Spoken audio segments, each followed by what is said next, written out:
Alright, hello everyone. I want to take a little bit of time today and I want to talk about something called TypeScript. This presentation is going to make a lot of sense whether you are a React developer or not.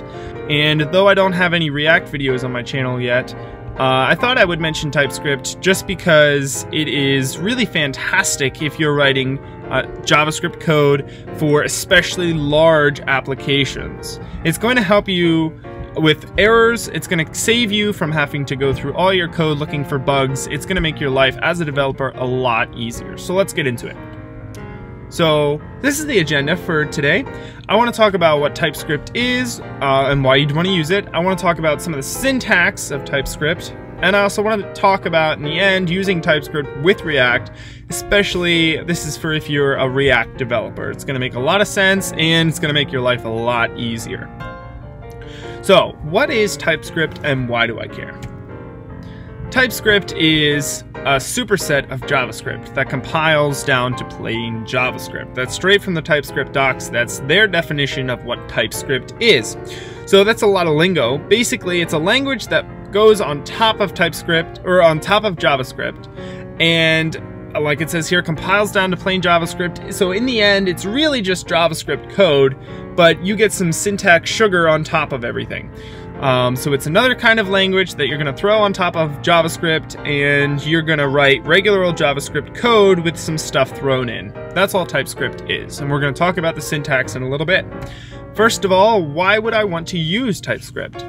So there's a lot of reasons. I've compiled it into this short list. There's really a lot more reasons, but these are some of the most important to me.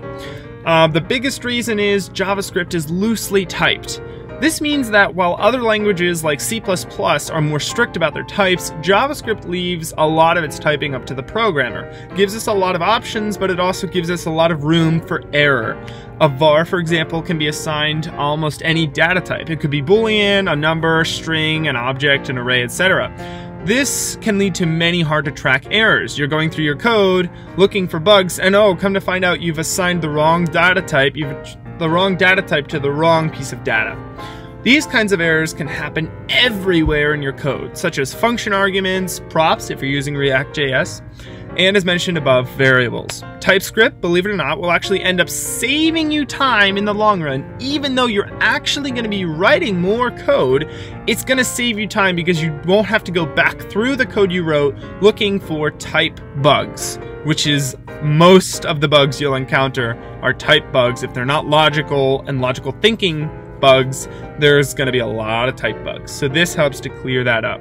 Hopefully by this point I've convinced you that TypeScript is a worthwhile endeavor and you're looking forward to the next part of the video where we actually learn how to use this TypeScript language. So let's get into a little bit of the syntax that goes along with TypeScript. This is TypeScript in its most simple state. When writing in TypeScript, the goal is to make sure everything you use is typed. So we're going to start with variables because that's a great place to start. Let's say we say let counter equals 0. And we've thrown in this little bit of syntax here, right? We have a semi or a colon and we say number, right?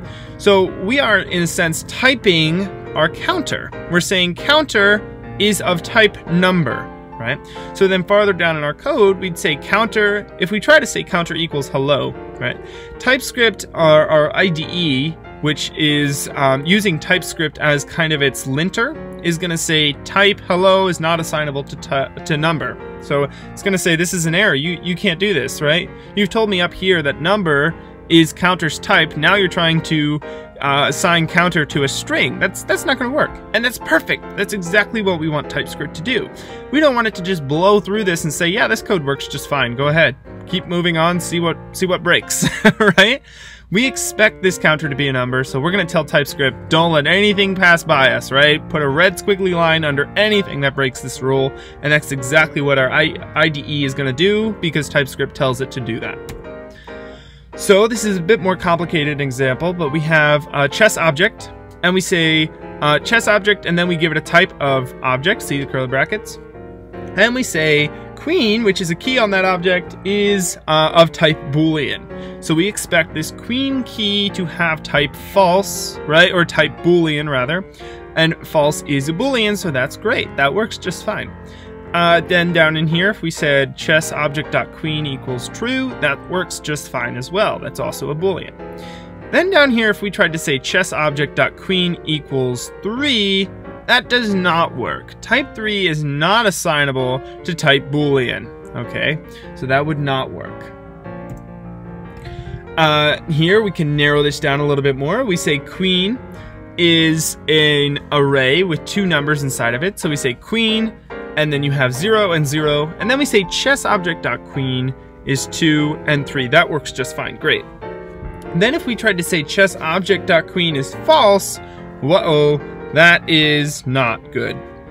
We say our IDE is going to say type false is not assignable to type number, right? So we expected 2 numbers and we got a Boolean. What the heck's going on here? You need to fix your code. you've made a huge error, and now we know that because of TypeScript. So in here, looking at a bit more complicated example, functions. There are a couple different ways to add type checking to functions. The first is quite similar to what we've already seen. This is the most basic way to add typing to a function. Our 2 arguments, we would say these are of type number. And so then when we add them together, we know that's going to work because they're both numbers. We return that value, great. But what do we expect this function to return? We expect it to return a number. So we say the result of this function is a number. So when this happens, great, we've returned that. If we tried to return a string, that would error and say, oops, up here you said this is a number, but you actually are trying to return a string. That's not right. Go back and fix your code. Maybe you typed it wrong, maybe it's a different type you expect, but think about your code again. There's something you're missing, something you're overlooking. All right. The second and more commonly used method, especially once we start passing in more complicated pieces of data into our function, is to create an interface for a function's arguments. So we say interface args, and then we have this. We have kind of our function shape here, right? We have our 2 arguments, right? num1 and num2, and we say they're both assignable to type number, and then we say the result of this function, right, is a number. So now we can use this interface for as many functions as we wanted. If we expected several of these functions to have the same sort of body, right, but maybe perform different tasks, well, we can use that. We can take this interface and apply it to a bunch of different functions as seen below. Const return sum of 2 numbers, and then we say the interface is args, right? So for everything, just apply this. We've laid out the whole shape of it here. Just apply this interface to the entire function. And that's how you would apply that interface. We're going to talk more about interfaces later. Like here. In this particular case, we're passing in an object that we expect to have specific keys and values. Since this object could end up being quite large, it doesn't make sense to write it all in line. It wouldn't make sense to put all that inside the argument. So we try to use an interface here. So we'll say interface, pieces, object types, and we have queen, king, rook. We expect them all to have an array with 2 numbers in them. And now we assign that interface to this renderBoard function. So we say renderBoard. We expect your arguments to have or to be of this type, of this interface, pieces, object types, right? And then we say the result, the return value, should be an array of arrays. So we show the return value. We also show what the arguments should be, and then we map it and we return it. So now that works. So now we can see renderBoard. We pass in this object with this shape, and everything works fine. We followed our typing rules, and everything's great. Now let's move on to some React examples. Now that we've talked about the basics of TypeScript, how you would use it without React, let's get into a little bit of React code. If you're not a React developer yet, I highly recommend you look into it. It's one of the fastest growing libraries today. It's very, very nice to use. It flows very well with ES6 syntax, which is fun to use. So I highly recommend you look into React if you haven't done it already. If you are a React developer, perfect. This section is great for you. So let's talk about using TypeScript for React. First of all, when we switch to TypeScript, we need to import React slightly differently for it to work properly. If you're already importing it this way, just leave it alone. If you're not, I would suggest you switch to this sort of import all as React from React. There's some types that come along with React, and you can get more in depth with that, but just know that this is what you'll have to do if you want to use TypeScript with React. All right. So now let's take a look at typing our props. This example shows typing on a functional component. So this is your regular old functional component. No, it's not a class, so there's no state unless we use hooks. So let's just assume there's no state for now. So we have export interface link props, right? We say title is a string, link ID is a number.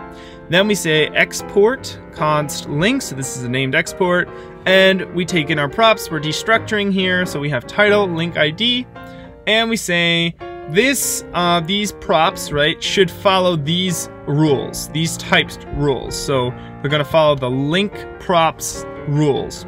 So now when we tried to render that component and we passed in the wrong data types to those props, TypeScript would let us know when we try to pass them in, which is fantastic. Because if we export this in one file that's way deep down in the chain, and then we import it in a completely different file, right? And then we try to pass in the wrong data types to our props, TypeScript will literally tell us what data type it's expecting for that prop. So you literally can't mess this up. It will yell at you, it'll give you a red squiggly line, it won't let you move on or commit things. Well, you can set it up so that if it fails the TypeScript test, then it doesn't pass and it doesn't get committed. But let's just assume you don't have that. Well, you might commit a bug, but TypeScript's going to yell at you until you fix it, which is pretty much what you want. So it not only tells you on the spot, but it also tells you in a different file as long as you've typed it.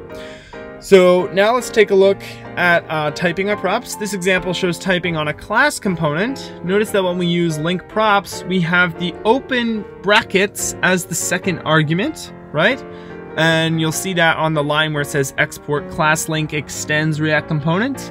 And then we have link props, and second argument is an open set of curly brackets. Just notice that.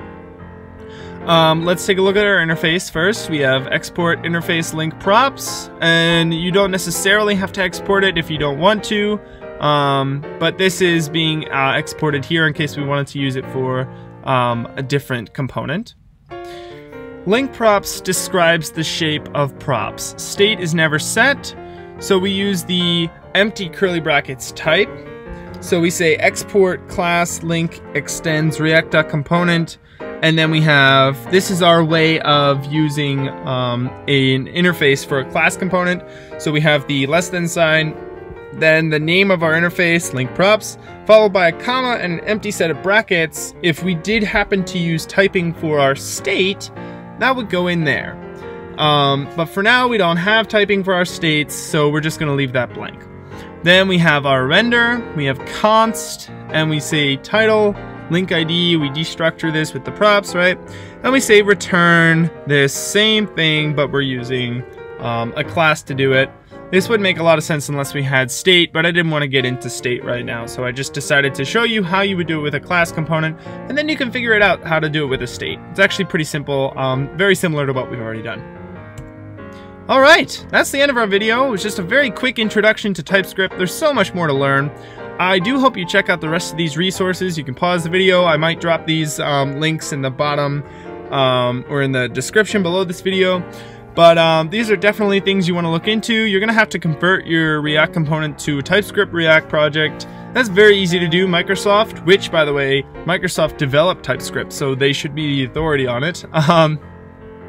They have laid out this nice guide for converting your projects from JSX to TSX, which is your TypeScript file. You can also read this great article on using TypeScript with React, and another article on why you should use TypeScript with React, and also how to get started with that stuff. I hope you enjoyed this video, and we hope to see you in some more of our extra videos, and hopefully our class videos as well. See you next time.